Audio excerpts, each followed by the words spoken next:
Welcome to RTN's Town Hall on automated vending.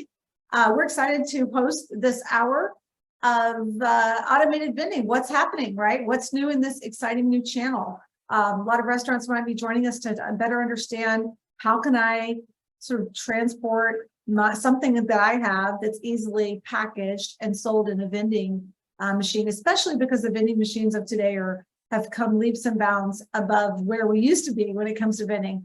Little story, I was walking the NRA show floor and I ran into my friend Jeff Alexander here and the Wow Bell booth, and he had the vending machine there.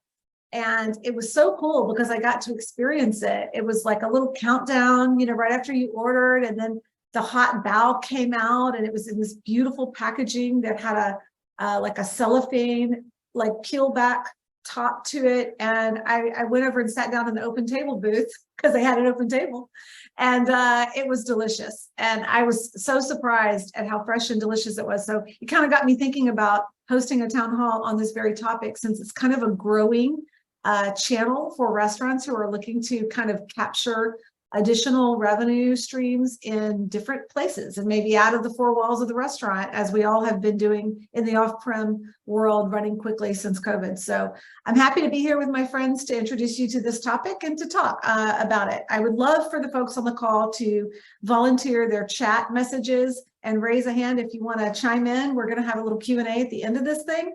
So excited to welcome my guest and get us started. Josh was just dialing in. Josh, are you on the call yet? I am. There you are. Awesome. Good to see you. So we have Jeff Alexander, who's the president and CEO of Wow Bell, and Josh Rosenberg, who's the president and CRO here of Just Baked. So we are excited to bring them both to the table to have a great discussion. Hi, Jeff and Josh. Thanks for joining me. Thank you. Thanks for having us.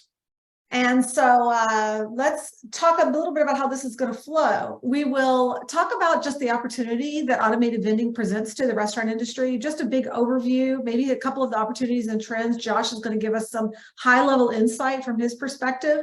We're going to talk about how Wow Bell started their vending journey and what some of the challenges and wins were along the way. We'll talk about the ideal location and maybe product mix for what goes into these vending machines and where they can exist, where they can fit, so to speak. And then we'll talk a little bit about Wow Bell's journey to expansion, particularly in this channel, but maybe just a little bit of overall what's going on with Wow Bell, since it is such an explosive brand in our industry. And then we'll just give a little bit of best advice for operators on the call, maybe who are considering this channel, and open it up to some Q&A. So I'm excited about this discussion. So let's dive into the open discussion.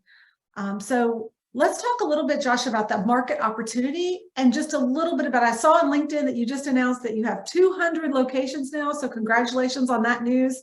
Tell us a little bit about where you're seeing this new venue, or I should say channel. I'm not even sure what we should call it, but tell us a little bit about the market opportunity here and what you see for restaurants.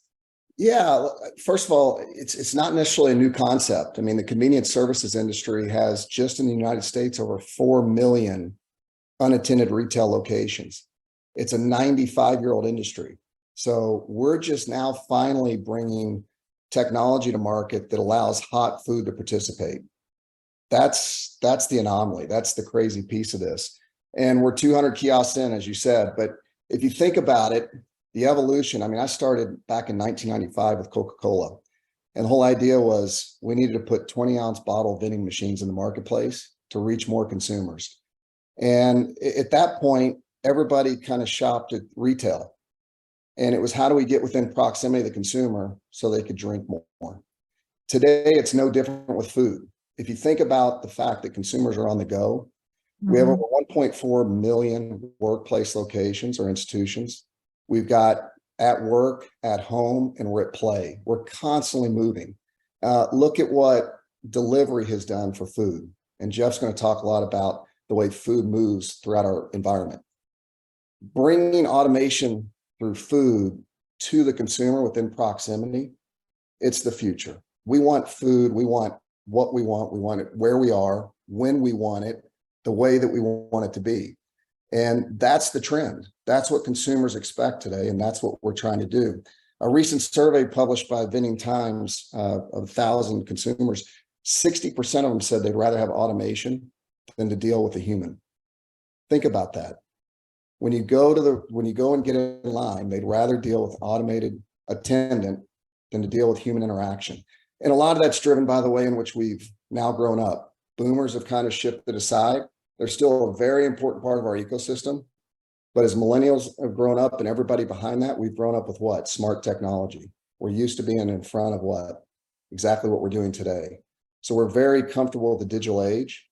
And as a matter of fact, we're more comfortable customizing our own solutions and interacting that way. So we're very excited about where the opportunity lies. Again, the vending industry or the convenience services industry, it's a $35 billion industry. 4 million kiosks or unattended vehicles are out there. We're just adding to it. We're bringing a hot vehicle to that environment.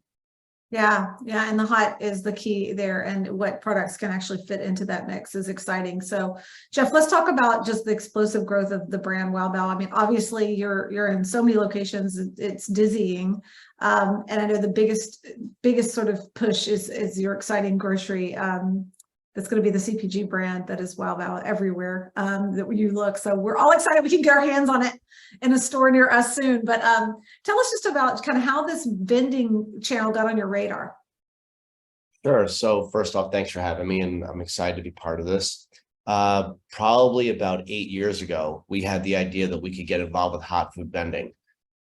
We'd been keeping our eye on it, just seeing what was going on in the industry. And we actually found a group 8 years ago to partner with. They were based out in San Diego. We sent them our food. We tested in the machines. We flew out there.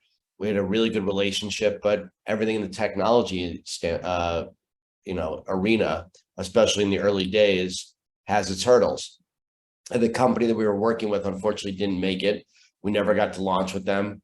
But we always kept this out in the back corner of our eye about how we can get involved with hot food vending. Our product, we have national distribution of it. It's simply steamed. It holds refrigerator or frozen, so it checks all the boxes. And we had a chance to get involved with Josh and his team. We jumped on that opportunity. We immediately flew down to their headquarters in Florida. We brought down a whole bunch of different items to test in their machines. We loved how fast it came out. We loved the look of their machines. And most of all, we really enjoyed the people working there and the partnership that we could do. So this to us is sort of a golden opportunity, that doesn't come along for a lot of our competitors, that they can't play in the sandbox, and allows us to really promote ourselves and do something that a lot of other people can't do. Yeah, and speaking of that, when I saw you at NRA, the machine was wrapped with the Wow Bao branding. I know, Josh, that is an option, right, for your restaurant partners. Tell us a little bit about your turnkey approach with partnerships. And I know that some of the machines have a different product mix or a variation of products. Tell us what types of products are in those machines and how it becomes turnkey for the restaurant operator. Yeah, I mean, first of all, we're a technology company. We're here to support the brand. So what we are able to do is we're able to reconstitute a meal in under 90 seconds. Total consumer time and interface in front of our kiosk. So it's really about the brand and it's about the experience. And that's what we're trying to deliver to our brand partners. When you think about it, the custom wrap that Jeff has with the Wow Bao, that's his brand representation. We can do that in two forms. One, the static solution with the wrap. Two, digitalization, both through menu as well as interactive content with our digital screen, our 50-inch touchscreen. Once you get into product and menu, that's where our culinary team comes in. And it's really about what is the right product and product mix for the right environment, demographic, location, price, but also the product's got to be right for our kiosk. Not all products perform their best. It really is about going into our culinary environment, making sure that the product quality can meet the standard of the brand. So far, we've had very few that can't. We're very excited about the long range of opportunity and the scope of opportunity for brands that do work within our concept. So we go through that process with the brand, making sure that it meets their brand standard. And then it's a very quick to market. It's where do they want to go with the product and product opportunity. We're finding great opportunity in student housing, college, university, institutional accounts, healthcare, military. We're now starting to hit workplace. We also have seen opportunity in residential areas. So if you think about downtown urban living, That's a great opportunity. I mean, I could go on and on and on about where brands can succeed, but from an opportunity from a brand standard, it really is about their brand, their quality and their standard, and our ability to match that through our technology. And we do that fairly well. I mean, it's collaborating with them to make sure that it meets their need, matches their storefront, and then pushes it out closer to that consumer so that they can be within that arm's reach. Yeah, and tell us a little bit about Jeff, maybe some of the wins, like maybe the short-term wins you found along the way, and then maybe a little bit of the stumbling blocks or challenges that you had, because as Josh is mentioning, this takes a lot of hand-to-hand collaboration, right? Arm in arm sort of collaboration, if you will, to get it right. Yeah, look, I'll be honest with you. I don't think there's been a lot of hurdles, right? We're in the food business and distribution business. So we have our product, we get it out to the operator, we get it out to Josh, and they are then getting it out to inside the machines and getting it out to the people around the country. We have the ability to send it direct to people, or we can send it down to Josh and they have great packaging that holds well, and they put it together and then send it out to the operators to use. So there really has not been any hurdles for us. I think that, the beauty that Josh and his team have when you were asking about the wrap of the machines is they can go as a just bake machine, which is fully looking of their brand with multiple different food items in there, ours included, or we can go as a Wow Bao brand. And then the Wow Bao one is fully loaded with just Wow Bao items. And I think what's nice about that is when you go into a lot of these places, these airports, these manufacturing hubs, these student housings, you can put both machines next to each other. And all of a sudden you go from, the 8 items in the just baked machine to 16 or 18 items because you have a Wow Bao machine next to it, as opposed to us taking up space in the just baked, or we can be 1 or 2 items in that just baked environment. So there's a lot that can be done if you want, as a host, right, as a hub area wants to do branded or a branded machine, or as a just baked machine. But for us, it's been a great partnership.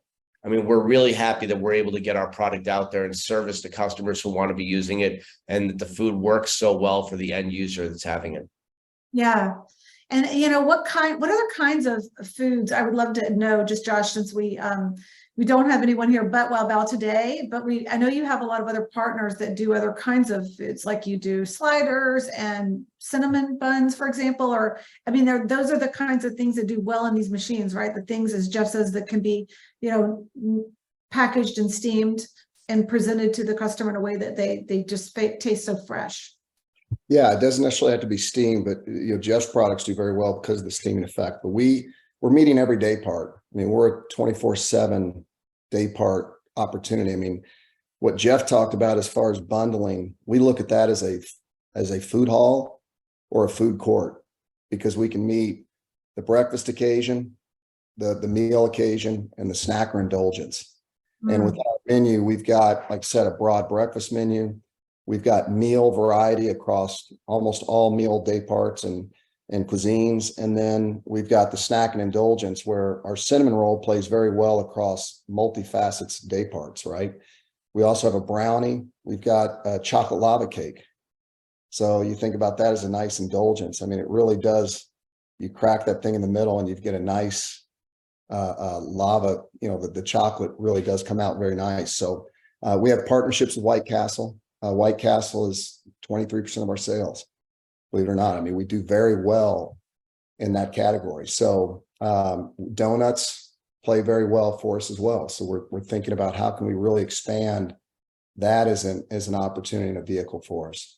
So we've yet to see any brand not do well, because so far we're in points where traffic is critical, and we're meeting a lot of consumers where there's food deserts, not necessarily where food isn't available, but the hours of operation don't match that consumer audience. For example, in healthcare, 55% of our revenue comes from 9 p.m. to 5 a.m. when the cafeteria is closed. And and 80% of that's from employee base. In college university, from 11 p.m. to 5 a.m., we see nearly half of our sales around the student housing complexes. So you think about that from a value proposition, from a university standpoint or parent standpoint of keeping students safe and on campus and preventing people from coming off campus on campus. They're able to eat, be on campus, stay safe, and we're able to tie into those dining dollars so everybody wins. And Yeah. we're seeing about half of those dollars spent over those evening hours. So we're really filling those voids, and it's across all meal occasions. Sorry, I was going to say for Wow Bao as well, we offer breakfast bao, we offer savory bao, and then we have sweet. So whereas the Just Bake machine could be all of those different items that Josh referenced, in the Wow Bao branded machine, we also fulfill all those different day parts and all those different meal wants. So it really is, to Josh's point, you know, the type of an environment where you can visit it multiple times throughout your 24-hour cycle. Yeah, I mean, and that's a great point, Jeff. And when we go in, we do very well when we accompany both kiosks. We kind of get the blended American cuisine, and then we get the nice Asian cuisine with Jeff that gives us everything within his kiosk for every day part. And we see zero cannibalization. So when we go into healthcare and we bump them together, we actually see a total lift. So it's a great value proposition, not only for our clients, but also from a total retail dollar and dollar per square foot for us. So we're really happy with that. And Josh, you should talk about how the app works for the operator, how it alerts you, you know, if product is hitting shelf life or running low, and how it gets replenished, so that the consumer is never going to an empty machine. Yeah, I mean, listen, 27 years I've been doing some level of vending. I was with Coca-Cola, played a significant role there, came into and was a vending operator, played a role in that industry for quite a number of years. The team here brought me back, and I had to come back because when they called and they said you have a hot food vending machine, I wanted to hang up the phone. If you're from the industry, the first thing you say when you hear hot food vending machine, you tell the seller to get out. And when I went down to Sarasota and saw this, I said, I got to be part of it. I all but begged to be in the door. And it was because of the technology. It really is the tech behind the concept that works. And a couple things to that, to Jeff's point. Everything is QR code driven. So every menu item has a unique QR code identifier. One, it has traceability. So any product out in the marketplace, if there's a recall, we can shut it down. We know where it is all the way out prior to consumption. If it's in a kiosk, we can shut it down. We can bring it back. It has nutritional value. And then it has shelf life down to the minute, down to the second. So once a product goes into distribution, we know its life cycle all the way down to expiration. We have a marketing engine that can also help accelerate the purchase intent, to drive that purchase intent up to ensure waste goes down. So almost a zero waste environment. Upon depletion rates, our app and our operator backend will notify operators when they're near depletion, so we can have just-in-time inventory and make sure that the operator can be there before they're out of stock. So it's giving them all, they're able to monitor their kiosk almost like I can my Apple Watch and my health status or my workout status as I can in my own lifestyle. And then one exciting thing that we added this year is that QR code also is an inventory driver. So once I put that item in a kiosk, I close the door, I hit an auto inventory button, it pushes that inventory to my back office. So I no longer have to do any inventory management at the kiosk. I don't have to worry about who's filling that kiosk, where it went. It also matches my front end inventory on my kiosk menu. So there's no margin for error. If I want to do product swap outs, if I want to do inventory management that way and put a new item in, I don't have to go back into my back office and make sure it matches. I just put it in, hit the button, do inventory. My front end menu matches, my consumer is good, frictionless, my back office matches, and I'm good to go. So it really is a turnkey solution. You know, the other thing, sorry, and sorry about that. The other thing, Josh, you neglected to say was that QR code also gives the cooking instructions for each item. So it's not like everything's cooked at the same rate of speed or at the same temperature. Each item that's in the machine, your team is tested to give the best quality of that one item. And that QR code dictates the time of cook. So it comes out speed, and accuracy every single time. Exactly. It does. And that's cloud-based. So no matter where that product is positioned across our fleet of inventory, it's cooked consistently each and every time. That's exactly right. Man, Jeff, I'm gonna have to pull you over here. You're gonna have to come over to our side. I'm telling you. So it sounds like though, like, from an operator perspective, it's almost set it and forget it, but you keep to get, you get those monitors, it goes into your back of house information, it's all updated in the cloud. But as far as the turnkey solution, you all, Josh, are the logistics feet on the street that's actually taking the product and making sure those machines are staying filled. The operator doesn't have to worry about that part. Just clarify that for me, because I'm a little confused about that part. Well, that's a great question. It's a good point of clarity. There's various routes to market.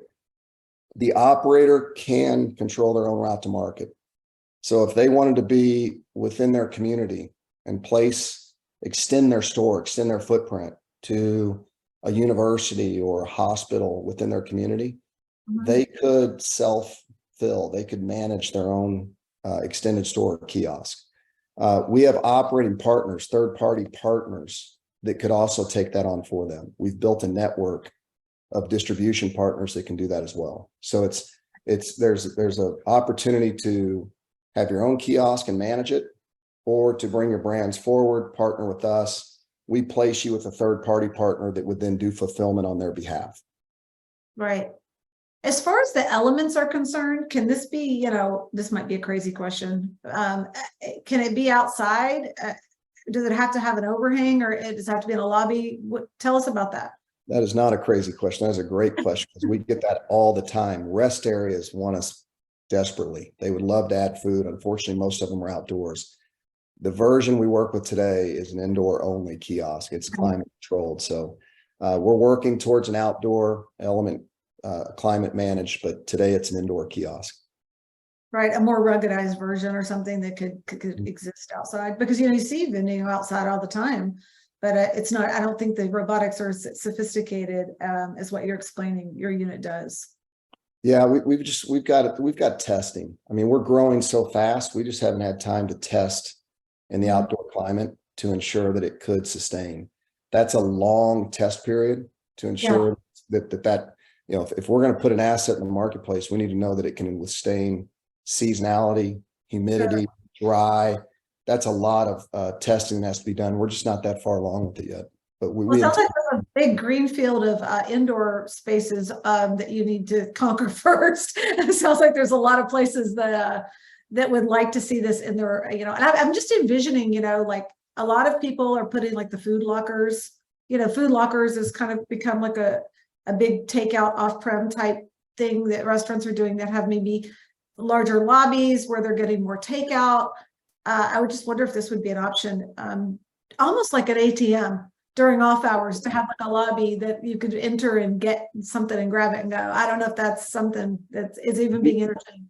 It is. We have a partner today that's actually launching that this summer, where pre-order, the restaurants place the meal, they come by with the QR code, unique QR code, they scan it. We have an app that you can pre-order anyway. They scan with their QR code, it recognizes them, and it dispenses their meal that's already pre-ordered and prepaid. And the reason behind that is, and look, I'm on the road 50% of the time, so I'm always ordering in. I'm using Hub or Uber Eats, you name it, right? Not to diss anybody, but there's a third party in the middle. It's not frictionless. This morning, I was sitting there thinking about this as I was driving back this morning from a trip. I ordered oatmeal, simple meal, right? Very simple meal. It was delivered to me because I had to eat and get on the road. I was like, please make sure I have utensils. Guess what I didn't get? Utensils. How am I supposed to eat oatmeal without utensils? Guess what else it was? It was watered down. They didn't cook it down. It still was half water, half oats. I'm sitting there trying to drink my oatmeal this morning as I'm trying to race to get back home so I could be on this call today. That's not the type of meal I want. And I paid $7.95 in addition to get it. And I'm uncertain who do I complain to? The third party, the restaurant, right? Who's in the middle? So when I think about being a restaurateur, and I used to be a business owner, I competed because I had the vending machine, I had the on-site food service in that workplace where they had those food lockers and they were bringing those meals off site. I think about the experience that I would want and the opportunity to get that meal cooked on site right there under my brand, to my brand standard, without the middle person, without that additional charge, and my margin being controlled and my quality being controlled. I'll just leave it at that. Yeah, that's a huge, compelling, exciting thought for so many restaurants that are trying to sort of crack the code as to what's the perfect mix there and how can I mean, Domino's just announced that they're doing the big deal with Uber Eats today. That's, we're talking about massive scale and massive numbers and massive margin. Well, maybe not for Domino's, but you know what I'm saying? Like for the average Joe running a restaurant, it's exciting to have another avenue to get your products to the consumers in the way that you want the quality to be represented. And Which in the relationship. And keeping the data. So let me ask you about the data. And Jeff, maybe you could tell me from an operator perspective. You said that app was pretty cool. You know when you're running low on inventory, it can tell you a lot of information. Can it give you really good actionable data, like what's selling well in what markets? Can it inform you in a way that helps you drive your business in certain markets? Look, I'll let Josh answer that because he's probably reading the data a lot more than I am. But what I can tell you, my understanding is, yeah, tell you which items are selling, can tell you time of day, right? So look, if you get involved with like a cloud kitchen or a kitchen, if you're a restaurant and you know that in this part of the country, you're seeing a lot of use on that college campus from about 11 p.m. to 5 a.m. that Josh was referencing, you should have some kind of a way to feed your clientele when you're normally closed, right? If you know that this area eats more of one flavor over another flavor, or in Josh's case, when they have multiple different items out of the machine, it could be a great testing environment for a certain type of cuisine. I mean, look, we all love data. And I was just on a conference last week. And when I said everyone, data is great if you're reading the data. If you're not reading the data, it doesn't make a difference. But the data that comes out of the machine about the other thing you can do, and I'm sorry to interrupt my own thought there, but price point testing, right? You could have two machines in the same city. You get two machines a block from each other and have them be different prices. You could test a machine in an airport versus a student hall, right? You can, and I believe, Josh, correct me if I'm wrong, because you do things remote, you could probably change the price throughout the day. If you know that a certain time of day is higher volume, you can raise the price. If you have an item that's going to expire, you can lower that price to try to move that item, right? There's so much. And that's all based on data. Yeah, Jeff, you got to be careful there. We got in trouble a long time when I was at Coke when we talked. Someone put out the idea that they were going to raise the prices as the temperature went up. They were going to raise the price on vending machines. But no, but along that thought, though, Josh, there's a lot of companies out there right now who are working on surge pricing. No, you're absolutely right. You're absolutely right. No, look, supply and demand, right? Absolutely. The kiosk actually has an AI-driven marketing campaign capability that does that on expiring products, on demand, et cetera, to help you optimize ticket average. So yes, the tech behind it and the data behind it is as good as any point of sale I've seen. So day part analysis, average ticket, category management, labor statistics, throw that out, doesn't really apply here, but waste and waste management, product optimization. I mean, you name it, we've got it. The marketing engine, you can analyze that as well. So I mean, the data is very robust. All the technical alerts. We have HACCP built into from a HACCP certification, HACCP requirements. If the health department came in, and we fall below, by the way, health department requirements, but if they came in and wanted a temperature reading on the kiosk, you can print temperature readings as far back as you need to. It goes, I could go on all day as far as the data and the depth of data that you can get. It's almost big data within your kiosk. You got to be careful. Sometimes you can get too deep into it, but what I can tell you is that the components are there to manage your store effectively and to optimize that footprint. Are you working with, I know that there are probably some large suppliers on the call. I would love to open it up to questions. This is a town hall, so please raise your hand, use the raise hand functionality, and I'll call on you, but would love to understand the relationship between other suppliers as well.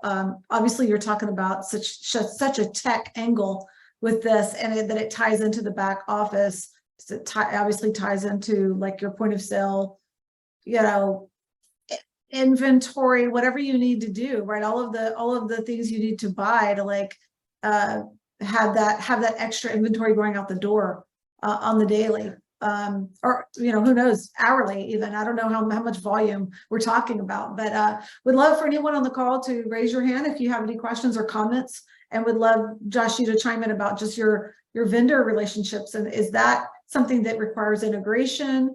How is that really working on your end?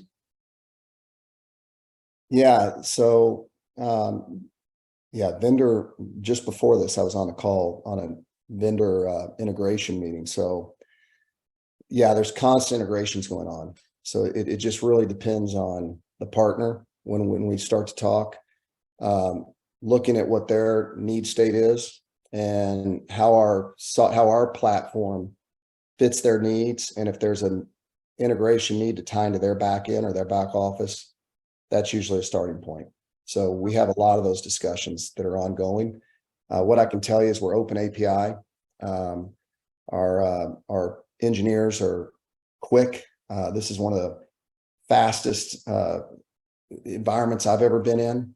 We are owned by a tech investment firm. So what I've found is that integration it's never seamless, right? But if the two sides can communicate and a project plan's in place, we can get it done.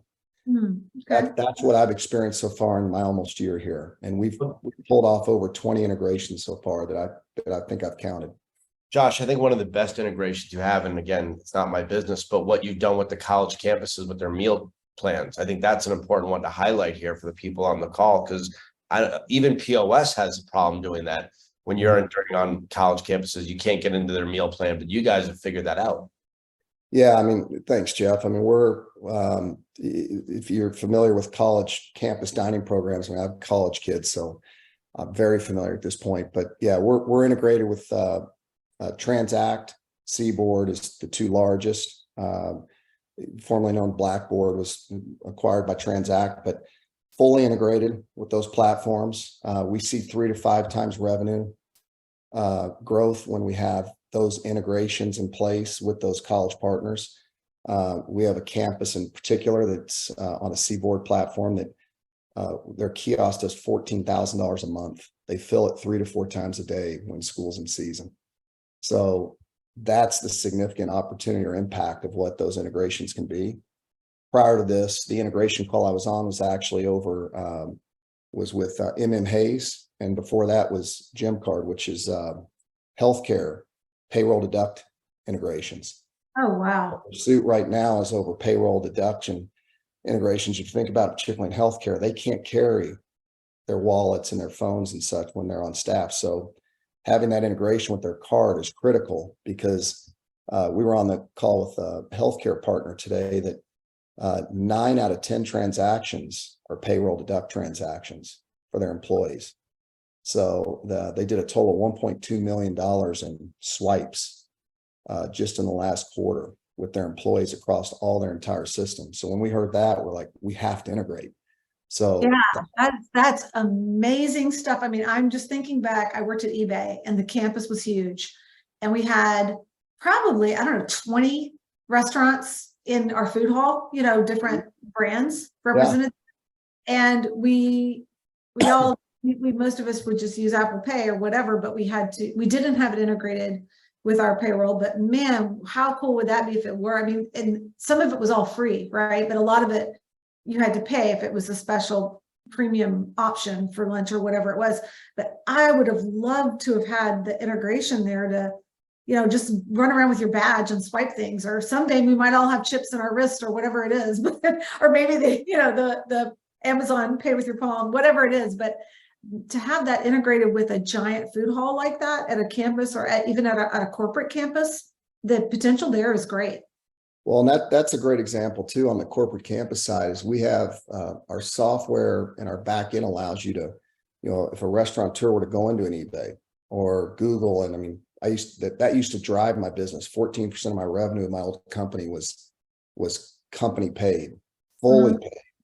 And so we have that ability to fully subsidize. So you could take our kiosk, walk into a Google campus, offer your brand, company paid, and then that billable can come straight through our kiosk. So you're fully reimbursed back through the client. You have that capability for that reimbursement mechanism through us. So it's all seamless integration. I love that. I think that is fantastic. Sorry, I was going to say, Josh, you mentioned $14,000 last month on one kiosk and having to fill the machine 4 or 5 times a day. I don't think the people on the call here might really understand that kind of volume, right? So, and look, for the people on the call, imagine a college campus and you probably have 10 machines or 15 machines spread throughout the campus. Now you're talking about $150,000, $160,000 in sales without a single person working at it, except for the guys running around refilling the machine. There's no labor involved except to refill the machine, because you're sending the product frozen across the country for the operator to then just walk around and refill machines. So you might want to explain what an average ticket is out of the machine and how many transactions you're really talking about. I think that would be a good selling point for you here. Yeah, I mean, on average, our kiosks right now are our average ticket's $841. And we're just over, I think we're right around 20 transactions a day. It's universities are out right now, so it's a little volatile. They're about to come back in season. They push us up substantially. But yeah, 841 ticket average, about 1.4 items per transaction. So we're not just selling one item per ticket, which is incredible to me. But so yeah, it's that's our average kiosk. Then you get into these universities where, again, when they're in and you throw the dining card in, a kiosk holds 64 items and it's being filled up to 4 times in one day. So that's the anomaly. I mean, it's just incredible. We're about to go into a major airport, 90 million passenger count. They're predicting $275,000 a month out of our kiosks. That's if it fails. They should all be Wild About kiosks in that airport, by the way. I don't know where you're going. We haven't talked about it, but they better be using our product. We have talked about it with your team, but so don't worry. But the idea there, I mean, we think about airports, it's all about localization. Any local restaurateur should be pushing to get their way into an airport because it's all about local. If you've traveled at all, that's true. Look up and look at the brands and look at what they're trying to do. Everything is about that local market. I live here in Austin. It's all about music. It's all about tech. It's all about the local brands, the restaurateurs that make Austin great. So our idea is, how do we bring those local restaurants and those brands and then partner with the Wild Bows and put them together and give consumers the best of both worlds. Brands they know and love across as they travel the continental US and beyond, and then those local favorites so they can get a taste of that local marketplace. And that's what airports try to do. And you think about that captive audience and how much money they spend between those once they're beyond that security and that gate. It's incredible. I mean, my mind is just going to like how long the lines are at some of the most popular eateries, and like a Chick-fil-A. I'm just throwing it out there, and a Chick-fil-A sandwich coming out of a vending machine that's at, I don't know, one in every terminal. I mean, just think of just the revenue dollars without any staff. Like you mentioned, Jeff, I think we can't underscore the fact that these are like, you are not spending labor dollars on this channel, except for the logistics to fill it and whatever you have to do to prepare to get the product from point A to point B. Angela, the other big thing is, forget the fact that the labor dollars, they're basically non-existent. This could also be incremental sales in a day part that never existed for you before. Think about it. You close your restaurant down inside the airport at 9:30 at night, right? Everyone goes home. It's 10:30 at night. You're out of business until you come in at 5 a.m. next morning. If you're servicing a machine, if that operator in that airport or that operator at eBay, right, or on Google Campus can also now fill a machine and then go to bed and wake up the next morning, that machine is empty. They just got X amount of more dollars for doing nothing during a day part where they never had sales before. Everybody talks about how am I going to grow my sales, my business 10% next year. 10% on $1 million business is a very large number to grow your business. If you all of a sudden had a way to service off hours without any labor whatsoever, you just not only found your 10%, you surpassed it exponentially, especially if you get into these environment areas. Well, it's the new dark kitchen, almost the model, you know, that you're describing is the very model that you kind of created. It's that, you know, you have downtime, you know, you have non-operational times and or locations. Look at Chick-fil-A on a Sunday. I mean, if you could access that Chick-fil-A sandwich on a Sunday, this would be, I mean, you're not infringing on any one Sunday by having your Only time I ever want one, by the way. But that's a great point. Chick-fil-A can honor their commitment to no work on Sundays and still make their food available. It's always amazing to me. The Atlanta Falcons, where the Atlanta Falcons play, right, has a Chick-fil-A in the stadium. They only play games on Sunday and they're closed. Yeah. And now all of a sudden they can do it. And imagine the opportunity, not that we're talking about a brand that's hurting for any kind of crazy uplift. Everybody needs more sales. Everybody needs more. And who wouldn't want more? So, I mean, I know we're picking on Chick-fil-A a little bit, but it's just such a great example. But even a breakfast brand like another Broken Egg, or, you know, that closes, and some of their, you know, they do that for their franchisees to have quality of life. And that's a wonderful sales point to open a breakfast concept, right? That you're not working around the clock, late hours, and you can go home and have, but imagine if they had like a breakfast offering that was everyone's favorite 24/7. You know, I just think about those opportunities that are a downtime, close time, you can still get your craving for whatever that brand. I think your passion and your excitement that I'm feeling from what you're saying right now is the reason why we hunted this out for 8 years. We fully saw that Wow Bao fits this model and could do what you're saying, and we have reaped the benefits and seen what it is. And we just want to be more and more places, because as people really get exposed to the cachet of getting food out of a vending machine has always been that stale sandwich in a hospital. That is no longer in existence. And we are proud to be at the forefront of the great food that could be coming out of these machines that Josh and team have put together. I can testify. I honestly, I'm going to be honest with you. I couldn't believe how good it was. I was shocked. Thanks for the faith. I really couldn't believe it, because we were on the show floor at NRA. It was crazy. The lines were crazy, even though you have food everywhere. The lines are kind of crazy, and they had these little tiny samples, and it was like you went up to the machine, and it was just. I mean, I think I have a video of this opening that cellophane and the steam that came out. It just tasted very, very fresh, and I was just very impressed with the quality that came out of that machine. And so that's what kind of sparked me to say, we need to talk about this. That's our generation's reaction. I mean, I left Coke in 2013, but before I left and I ran our vending strategy and our organization, one of the last studies I did is consumers still said, and it's mainly our generation said, I don't trust what I'm going to get, and I also don't trust it's going to work. Today's consumer says, I'd rather have it from there because I'm on the go and I'm in a hurry and I'm more likely to snack, and I trust it and I want it, and there's no surprise. And when I'm at trade shows, that's what we get. We get the surprise from us, and we get it's about time from the rest of the rest of the constituents of the audience. But, you know, I want to go back to the dark kitchen. I mean, that's where Jeff just opened our eyes. I mean, you just have a whole new vehicle here. You don't just have to put it in someone else's, a third party's car, and take it to the door. You can actually optimize that footprint as well by packaging. We've got great packaging, extend shelf life. You've got visibility to your product through our technology and our application, through our point of sale system, and you have control over your destination. And that's what Jeff opened our eyes to with our Wow Bao partnership, and how we can extend ourselves to those consumer opportunities, particularly in those captive audience environments. You know, I'm even thinking, like, when you talk about CPG and something like a Walmart or a Sam's Club or something, you think about, you know, you mentioned the sort of opportunistic sale of being in a local airport and trying before you get to the local, before you get in that local hotel, you try Wow Bell, say in the airport or whatever, and then you will say, let's go try out more of that, experience or see the experience. Wouldn't it be cool to, like Sam's Club and Costco, like they have samples on the floor, right? And you've got the frozen product there.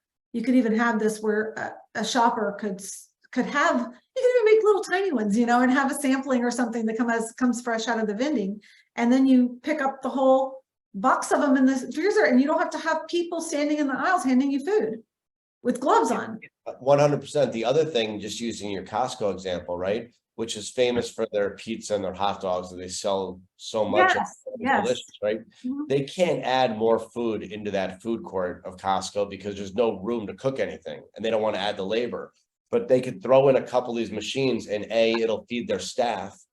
But B, they've now opened up the amount of food or the types of food for all those consumers walking through at no additional labor and no more stress on those cooks to learn more food to cook. Right. I mean, imagine That's the having other like piece. 3 or 4 different samplings that come out of that machine, so that, and then you get a QR code to scan to get your coupon to go get you some out of the freezer unit, if you really like that offering, and maybe it's a new offering, a new brand that they're carrying that they want to test the market. I mean, there's so many tie-ins with retail that it's insane. And so I'm really excited about the grocery aspect of Wow Bell being in the freezer sections, expanding that, because it's hard when you love a brand and you can only get it when you're on a work trip somewhere. Gosh, it sounds like you got to put it on the sales team to go hit Costco and Sam's Club for you. There you go. Yeah, I mean, it's just it's a fun food. I mean, it works so well for where we are and where consumer market's going. I mean, again, we are on the go. We are an on the go consumer today. So it's a fun food. It's a carry food, right? It's a finger food. And so it fits so well for our concept, but just in general, the consumer market today, I mean, the application is there. And then the quality of it. I mean, every single time we do a trade show or we do a customer tasting, the experience is just, it's always elevated. Like they just cannot believe. I mean, we lead with it for that reason, because they're wowed. No pun Yeah, we intended. really want this at Mertech. I mean, I'm telling you, I would love to have one of these units at Mertech for everybody to experience what we experienced at NRA. I know we don't have a ton of time left. I don't know if there's any questions from anybody on the call. Feel free to chime in here, raise your hand, use the chat. But we just want to just end with maybe some best advice for operators listening, or operators that may tune into this when we throw it out in the universe, larger field after the call.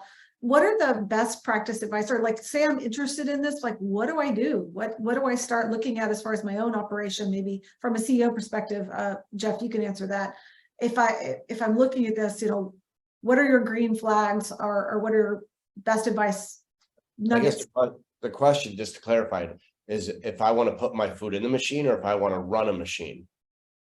I don't know, either or, I guess. I mean, I guess if I'm going to put my food in a machine would be what I was thinking originally. So putting the food in the machine, it really comes down to, is your food shelf stable in a refrigerated environment for however long it can stay in there, right? Whether it's 5 days or 14 days, depending on, how it's packaged. That's number one. The second is your food going to come out of their cooking system the way that it's supposed to, right? Not all food, like I understand White Castle sliders are a different animal, right? But I don't know if I could necessarily take a fried chicken sandwich, just to go back to the Chick-fil-A, and throw it into the machine. It's not going to come out crispy. It'll come out hot and it'll have breading on it, but it might or might not be crispy, right? So if you want to get your food into this environment, it's more about, is your food able to hold up to the refrigeration holding, and then does the cooking environment work for you?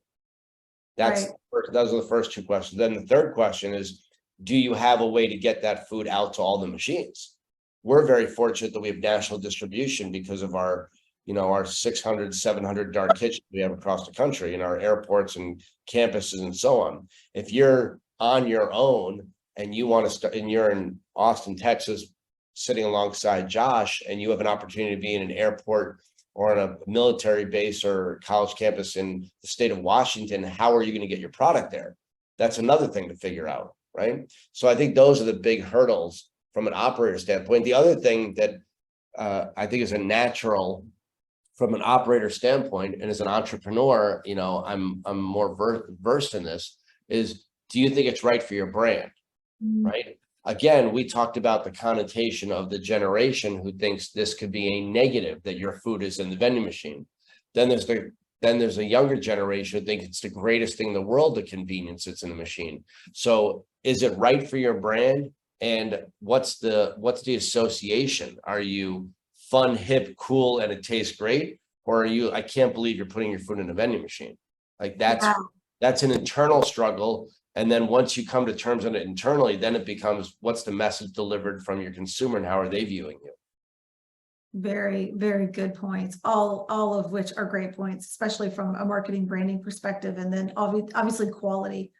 Yeah, and look, when we got involved in it, I'll be honest with you, this is a marketing play for Wow Bao, right? By us being in college campuses in there, right, at 3 a.m. and you're eating Wow Bao. When you go home for spring break or summer vacation, you tell your parents, hey, we got to order this food.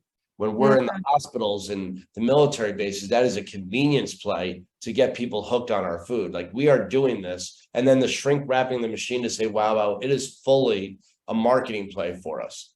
Obviously, we're expanding our name, we're expanding our brand. You know, there is money exchanging hands here, but what we're doing is we are doing everything we can to be at the forefront of people's mind when they think of Asian food, and especially bringing bao to mainstream America and having everybody introduced to this cuisine, which most people haven't seen. And that's changing rapidly with the advent of getting it into the stores everywhere. I just think it's an incredible journey you've been on, and this is just another spoke in the wheel of that continued crazy trajectory that I'm so excited to continue to watch. Josh, what would be your final words of advice or just best practice, interesting tidbits to leave our audience today? Yeah, look, I think Jeff nailed it. First and foremost, what's your product strategy, your brand strategy? Go to market.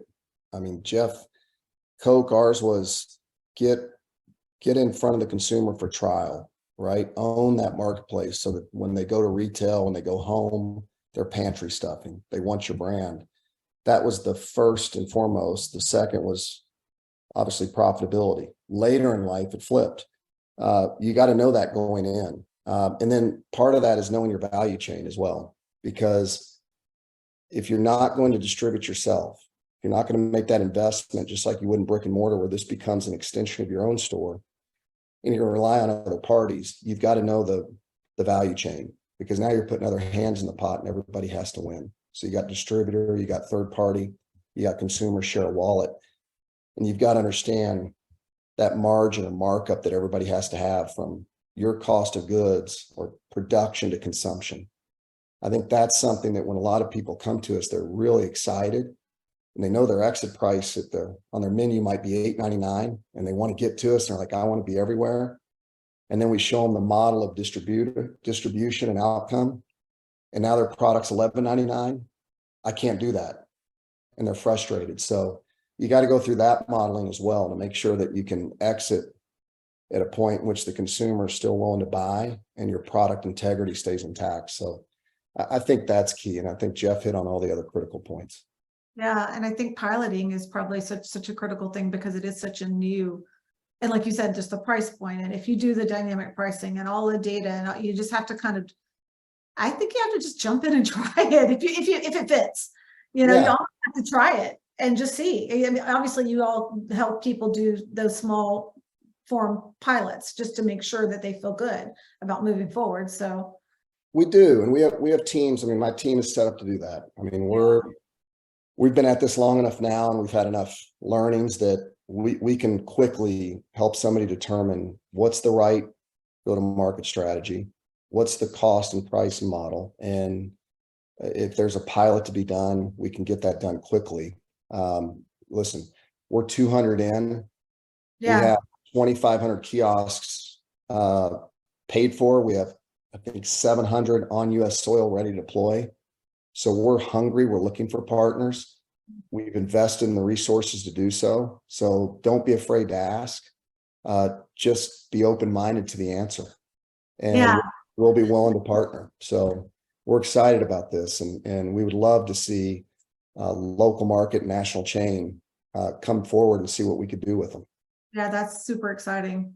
Well, Gentlemen, thank you so much for just the bright insights and the fun storytelling that you offered up our audience today. This was a lot of fun, and I think the common theme that I'm walking away with is that, like, if you're just bold enough to try something new, right? Because look at all the different channels that exist that weren't here 5 years ago in our industry, and this is just another one that's an exciting new adventure for the right brand. So thank you both for joining me, and we will have this recorded and wrapped up and shareable soon. So for those folks that didn't get to join, they'll be able to recap. But wonderful to see you both, and continued success. Thank you. Thanks, Angela. Thank you, everybody. Thanks everyone for joining. Thank you so much. Have a great day, everybody.